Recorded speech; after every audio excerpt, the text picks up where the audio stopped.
नमस्कार। Lucent plus workbook कार्यक्रम में आपका स्वागत है। आज डे 22 22वां लेक्चर। हम लोगों ने कल चोल राजवंश के बारे में पढ़ा था और आज ल्यूसेंट के पेज नंबर 22 पर चोल प्रशासन के बारे में जानकारी है। इसके साथ साथ चालुक्य वंश के बारे में भी हम जानकारी लेंगे। एक नज़र इसकी वर्कबुक पर डाल लेते हैं। ये पेज नंबर 22 है ल्यूसेंट का और ये इसकी वर्कबुक है। टोटल आप देखिए 53 क्वेश्चन है, बहुत ही महत्वपूर्ण 53 क्वेश्चंस। इसे आप टेलीग्राम चैनल से डाउनलोड कीजिए, अपनी कॉपी में नोट करिए, उसके बाद ब्लैंक कॉपी निकाल करके इसको प्रैक्टिस करिए। तो पेज नंबर 22। आप लोग जब इस लेक्चर को सुनते हैं तो अपने पास इस बुक को रखा करिए ताकि साथ साथ आप उसको देख सकें। यहाँ पर जिक्र है चोल समाज में एक वर्ग का, मुवे वेलन, एक समुदाय जो राजाओं को अपनी सेवाएं प्रदान करता था। धनिक भूस्वामी, 3 राजाओं को अपनी सेवाएं प्रदान करने वाले। अरैयार अर्थात प्रधान, ये इनको उपाधि दी गई थी। तो ये धनी किसान चोल प्रशासन में महत्वपूर्ण पदों पर नियुक्त किए जाते थे और सम्मान के तौर पर इनको मोवेद वेलन और अरैयार जैसी उपाधियां दी जाती थी। चोल प्रशासन की सबसे प्रमुख विशेषता थी उनका स्थानीय स्वशासन। इस स्थानीय स्वशासन में 2 संस्थाएं महत्वपूर्ण हैं, उर्क और सभा, या जिसको महासभा भी कहा गया है। उर्क और सभा का अंतर यह है कि उर्क एक गांव में निवास करने वाले सभी वर्णों की सम्मिलित सभा होती थी, जबकि सभा केवल ब्राह्मणों की सभा होती थी। उन गांवों की जो अग्रहार गांव होते थे, अग्रहार यानी कि किसी मंदिर या किसी ब्राह्मण को दान में दी गई भूमि या गांव। उर और सभा दोनों के कार्य एक ही जैसे थे। पूरा का पूरा ग्रामीण प्रशासन एक प्रकार की स्वायत्त इकाई थी, चाहे गांव में शांति व्यवस्था बनाए रखनी हो, न्याय व्यवस्था को देखना हो, भू राजस्व की वसूली करना हो, या फिर ग्रामीण क्षेत्रों में सिंचाई के साधनों का विकास करना हो। ये सारे के सारे काम उर्क और सभा की जिम्मेदारी थी। उर्क के सदस्यों को पेरुमक्कल कहा जाता था और ये संस्था कई समितियों के माध्यम से अपने प्रशासनिक आर्थिक कार्यों को संपन्न करती थी, जिन्हें वरीयम कहा जाता था। समितियों को वरीयम कहा जाता था। आमतौर पर सभा की बैठक गांव में किसी वृक्ष के नीचे, तालाब के किनारे जैसी जगहों पर होती थी। नगरों में इसी प्रकार की एक सभा होती थी जिसको, जो व्यापारियों की सभा होती थी और उसको नगरम कहते थे। तो उर्क और सभा जैसी संस्थाएं चोल काल की सबसे बड़ी विशेषता हैं। कभी प्रश्न आ जाए कि चोलकालीन प्रशासन की सबसे बड़ी विशेषता क्या है? स्थानीय स्वशासन। चोल काल में भूमि कर उपज का 1/3 भाग और ग्रामीण क्षेत्रों में इस सभा और इस जो समितियां होती थी वरीयम, इनकी मदद करने के लिए कुछ कर्मचारियों की नियुक्ति की जाती थी, जिन्हें मध्यस्थ कहते थे। मध्यस्थ। हमारे पास एक अभिलेख है, उत्तर मेरूर अभिलेख। इस उत्तर मेरूर अभिलेख से ये पता चलता है कि चोल काल में जो सभा होती थी, उसकी जो समिति होती थी वरीयम, उसकी सदस्यता के लिए क्या योग्यता थी। तो सभा की सदस्यता के लिए आपको ग्रामीण क्षेत्र में भूमि का स्वामी होना आवश्यक था। ये जरूरी था कि आपके पास अपनी भूमि हो, आपके पास अपना घर होना चाहिए था। तो भूमि, घर, आयु 35 से 70 वर्ष के बीच, वेदों का ज्ञान होना चाहिए, प्रशासनिक मामलों की जानकारी होनी चाहिए, ईमानदार होना चाहिए,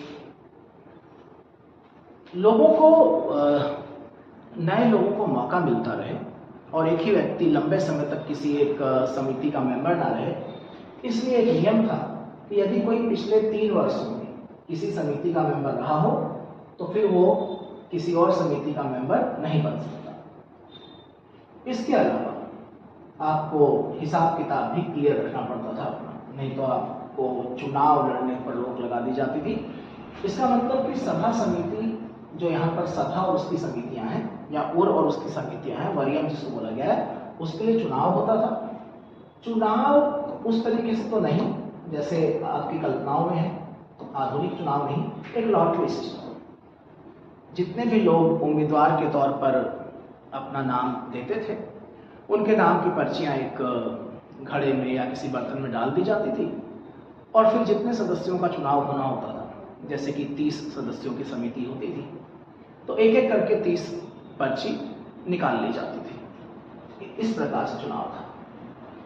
चोल काल में चतुर्वेदी मंगलम, ब्राह्मणों को दी गई ऐसी भूमि जिसके ऊपर टैक्स नहीं लिया जाता था, तो ब्राह्मणों को दी गई कर मुक्त भूमि को चतुर्वेदी मंगलम कहा जाता था। और ब्रह्मदेव, जो ब्राह्मणों को दान में दी गई भूमि होती थी। चोल सेना का सबसे संगठित अंग था पदाती सेना। हालांकि हम एक बात जानते हैं कि चोलों की नौसेना बहुत ताकतवर थी, इतनी ताकतवर थी कि उसने श्रीलंका पर आक्रमण किया, उसने दक्षिण पूर्व एशिया के कुछ क्षेत्रों पर आक्रमण किया, मालदीव तक उनकी सेनाएं गई। इतने आराम से वो अपने सैनिक अभियान करते थे कि बे ऑफ बंगाल को चोल झील कहा जाने लगा। तो भले ही यहाँ पर हो कि चोल सेना का सबसे संगठित अंग पदाती सेना था, लेकिन शायद ही प्राचीन काल में किसी भी भारतीय शासक के पास इतनी शक्तिशाली नौसेना रही जितने चोलों के पास थी। कम से कम उनके अभियानों से तो यही लगता है। कलंजू पहले भी पूछा गया है परीक्षाओं में। सोने के सिक्के, चोल कालीन सोने के सिक्के कलंजू कहलाते थे। और एक बुक है कलिंग तु पर्णी, कलिंग तु पर्णी, राइटर हैं जैन कोंदार, जो कुलतुंग प्रथम के राजकवि थे। तो 2 प्रश्न निकलते हैं, जैन कोंदार किसके दरबार में थे? कुलतुंग प्रथम के। जैन कोंदार की रचना क्या है? कलिंग तु पर्णी। इसके अलावा तमिल साहित्य में त्रिरत्न, कंबन, ओटट कुटट्टन और पुगलेंदी, और ऐसे ही कन्नड़ साहित्य में त्रिरत्न, पंप, पोन और रन। तो ये भी आपको याद कर लेना चाहिए। कंबन खासतौर पर बहुत महत्वपूर्ण है। पर्सी ब्राउन ने तंजौर के बृहदेश्वर मंदिर को लेकर के एक टिप्पणी करी है कि तंजौर के बृहदेश्वर मंदिर का जो विमान है, विमान यानी उसका जो शिखर है, जो ऊपर का हिस्सा है, उसको भारतीय वास्तुकला का निकष माना है, सर्वोच्च स्तर माना है। और चोल कालीन जो नटराज प्रतिमा है, उसको चोल कला का सांस्कृतिक सार यानी चोल कहा जाता है। चोल काल में कांसे की प्रतिमाएं बनाने का जो उद्योग था वो अपने चरम पर था। विश्व की उत्कृष्ट कांस्य प्रतिमाओं में इनकी गणना होती है। शैव संत ईशान शिव पंडित राजेंद्र प्रथम के गुरु थे। दक्षिण भारत में नायनार और आलवर संत, आपको लुशन पढ़ते हुए या किसी भी नोट्स में जब उनके नाम मिलते हैं तो आपको उस पर गौर करना चाहिए। उनकी कोई पुस्तक मिल जाए, वो किस राजा के समकालीन या किस राजा के गुरु या किस राजा के दरबार में, ये सब महत्वपूर्ण है।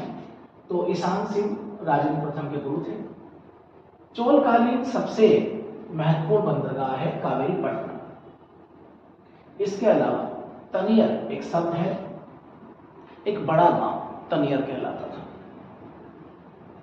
उत्तर मेरुड़ शिलालेख अभी जिसमें हमने ऊपर देखा कि सभा की सदस्यता के लिए क्या योग्यता होना चाहिए, तो यहाँ पर हमें पता चलता है कि उत्तर मेरुड़ जो अभिलेख है वो परांतक प्रथम के शासनकाल का है।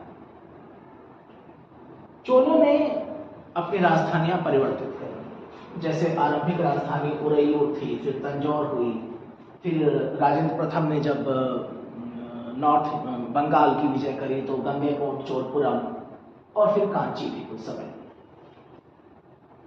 चोल काल में सड़कों की देखभाल के लिए बागान समिति, वैसे तो चोल काल में मुद्रा का अच्छा खासा प्रचलन था, लेकिन फिर भी धान विनिमय का एक साधन था कि आपने धान दे दिया और बदले में कोई सामान दे दिया। चोल काल के विशाल व्यापारी समूह, यहाँ पर कुछ व्यापारिक श्रेणियों के नाम हैं: वलंजियार, नानादेशी, मणिग्रामम। नानादेशी ऐसे व्यापारियों का समूह था जो एक क्षेत्र से दूसरे क्षेत्र में जाकर के व्यापार करते थे, इंटर स्टेट भी करते थे। ये मैंने अभी आपको बताया था, आलवार नयनार विष्णु के उपासक आलवार कहलाते हैं और शिव के उपासक नयनार संत कहलाते हैं। तो चोल काल के बारे में यहाँ पर जानकारियां समाप्त हो जाती हैं। अब इसके बाद हमारे पास चालुक्य वंश आता है, और दक्षिण भारत में चालुक्यों के कई वंश रहे हैं। कल्याणी के चालुक्य, या फिर वातापी या बादामी, एक ही बात है, यहाँ के चालुक्य, वेंगी के चालुक्य। तो सबसे पहले है कल्याणी के चालुक्य। आपको दक्षिण भारत में जितने भी राजवंश हैं उन सबके संस्थापक और राजधानी जरूर याद कर लेनी चाहिए। जैसे कि कल्याणी के चालुक्य वंश के संस्थापक हैं तैलप सेकंड, राजधानी है मान्यखेट। कुछ प्रमुख शासकों के नाम दिए हुए हैं, उसमें सोमेश्वर प्रथम, जिन्होंने राजधानी को मान्यखेट से कल्याणी कर्नाटक में शिफ्ट किया। सबसे महत्वपूर्ण शासक हैं विक्रमादित्य सिक्स्थ। विक्रमादित्य सिक्स्थ के दरबार में ही बिल्हण थे, जिन्होंने विक्रमांक देवचरित लिखा था। विक्रमादित्य सिक्स्थ की बायोग्राफी एक तरीके से। इसके अलावा विज्ञानेश्वर, जिन्होंने याज्ञवल्क्य के स्मृति के ऊपर एक कमेंट्री, एक टीका लिखी थी मिताक्षरा के नाम से। हिंदू विधि ग्रंथ है, हिंदू विधि का आधार भी है। और बिल्हण और विज्ञानेश्वर दोनों को ही काफी पूछा गया है परीक्षाओं में। विक्रमांक देवचरित मैंने आपको भी बताई थी। इसके बाद है वातापी या बादामी का चालुक्य वंश। संस्थापक है जयसिंह, और प्रमुख शासकों में पुलकेशिन प्रथम, पुलकेशिन सेकंड, सबसे महत्वपूर्ण पुलकेशिन सेकंड। लेकिन वो शासक जिसने वातापी के चालुक्यों को एक स्वतंत्र स्थिति प्रदान करी वो पुलकेशिन प्रथम है। अश्वमेध यज्ञ भी किया।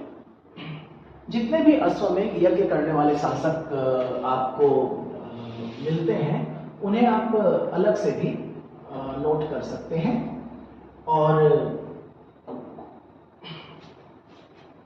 हमने अपनी वर्कबुक में भी इस तरह के फैक्ट्स को इंक्लूड किया है। तो आप देखिए, कीर्तिवर्मन फर्स्ट वातापी का निर्माता माना जाता है। कीर्तिवर्मन फर्स्ट ने कोंकण क्षेत्र की विजय करी और उसके फलस्वरूप गोवा का जो प्रमुख बंदरगाह था वो भी चालुक्यों के अधीन आ गया। गोवा का एक नाम मिल रहा है रेवती द्वीप। उन दिनों वो रेवती द्वीप के नाम से प्रसिद्ध था। हमारे पास एक सोर्स है महाकूट स्तंभ लेख। महाकूट स्तंभ लेख एक जानकारी देता है कि पुलकेशिन द्वितीय ने कुछ यज्ञ करवाए, जैसे कि बहु सुवर्ण और अग्निष्टोम यज्ञ। इसके अलावा जिनेन्द्र का मेकुति मंदिर भी पुलकेशिन सेकंड के समय का ही है। पुलकेशिन सेकंड और हर्षवर्धन के बीच में युद्ध हुआ था, यह हमने वर्धन वंश में पढ़ा था, जिसमें हर्षवर्धन को पीछे लौटना पड़ा और पुलकेशिन ने परमेश्वर की उपाधि ली इस अवसर पर। दक्षिणापथेश्वर भी उसको कहा गया, दक्षिण जो है दक्षिणापथ जो है उसका स्वामी। पुलकेशिन सेकंड ने ईरान के शासक खुसरो सेकंड के दरबार में अपना राजदूत भेजा। बाद में संभवतः शाह खुसरो ने भी अपना दूत चालुक्य सम्राट के दरबार में भेजा। इसके कुछ हमारे पास पेंटिंग्स भी हुई हैं। लगभग 641 ईस्वी में चीनी यात्री हुए इंसान पुलकेशिन सेकंड के राज्य में गया था। नरसिंहवर्मन फर्स्ट जो कि पल्लव वंश का शासक था, पल्लवों को हम लोगों ने पिछले लेक्चर में देखा था, उसके और पुलकेशिन सेकंड के बीच में युद्ध होता है और उसमें पुलकेशिन सेकंड की न सिर्फ पराजय हो जाती है बल्कि उसकी राजधानी जो है बादामी, उसके ऊपर भी पल्लवों का कब्जा हो जाता है। इसके बाद ही नरसिंहवर्मन वातापी कोंड, जैसा मैंने कल भी बताया था, वातापी कोंड का अर्थ है वातापी का विजेता, तो वातापी कोंड की उपाधि पुलकेशिन सेकंड को पराजित कर देने के बाद ली गई नरसिंहवर्मन प्रथम के द्वारा। ऐहोल अभिलेख जो कि रवि कीर्ति का है और उसका संबंध पुलकेशिन सेकंड से ही है, उसमें पुलकेशिन सेकंड की उपलब्धियां हैं। और जैसा अभी मैंने आपको थोड़ी देर पहले बताया कि ईरान के शाह खुसरो और उनके राजदूतों का आदान प्रदान, तो अजंता के गुहा चित्र में फारसी दूत मंडल का स्वागत करते हुए पुलकेशिन सेकंड को दिखाया गया है। पेंटिंग हमारे पास है, शैल चित्र है। यहाँ पर एक और शासक है विनयादित्य, जिसका एक टाइटल है शकलोत्तर पथनाथ, मालवा वाले क्षेत्र को उसने विजय किया था। विक्रमादित्य सेकंड के शासनकाल में अरबों का आक्रमण हुआ। यह महत्वपूर्ण है, पूछा जाता है कि अरबों का आक्रमण कब हुआ। तो विक्रमादित्य सेकंड के शासनकाल में, और पुलकेशी जो कि उसका भतीजा था उसने उसका सामना किया। इसी उपलक्ष्य में पुलकेशी को विक्रमादित्य सेकंड ने अवनिज नाश्रय की उपाधि दी। विक्रमादित्य की पत्नी लोक महादेवी एक मंदिर बनवाया उन्होंने पतड्डकल में, विरूपाक्ष महादेव मंदिर, और दूसरी पत्नी त्रैलोक्य देवी ने त्रैलोकेश्वर मंदिर का निर्माण करवाया। तो जब से देखिए दक्षिण भारत का इतिहास शुरू हुआ है, चाहे मतलब पश्चिम और दक्षिण भारत, उसमें वाकाटक भी थे, पल्लव थे, चोल पढ़ा हमने, चालुक्यों के 2 राजवंश देखे। तो जो सबसे महत्वपूर्ण पॉइंट निकल करके आ रहे हैं वो हैं स्थापत्य कला और साहित्य, इसके अलावा उपाधियां। तो इन 3 चीजों पर आप खास तौर पर फोकस करें, कला, साहित्य और उपाधि। इसकी वर्कबुक को आप जरूर भरें, इससे आपको नोट्स बनाने में आसानी रहेगी। आपको देखिए, ये पुलकेशिन सेकंड ने बहुसुवर्ण एवं अग्निष्टोम यज्ञ किया था, इसका स्रोत क्या है, वातापी का निर्माता कौन था, मेघुती मंदिर किसने बनवाया, 641 ईस्वी में कौन चीनी यात्री पुलकेशिन के दरबार में गया था, हवेनसान। आपको इस तरीके से लाइन बाय लाइन क्वेश्चंस मिलते जाएंगे। अगर आप इस वर्कबुक मेथड का प्रयोग अच्छे से करेंगे तो आपको फैक्ट याद करने में बहुत आसानी रहेगी।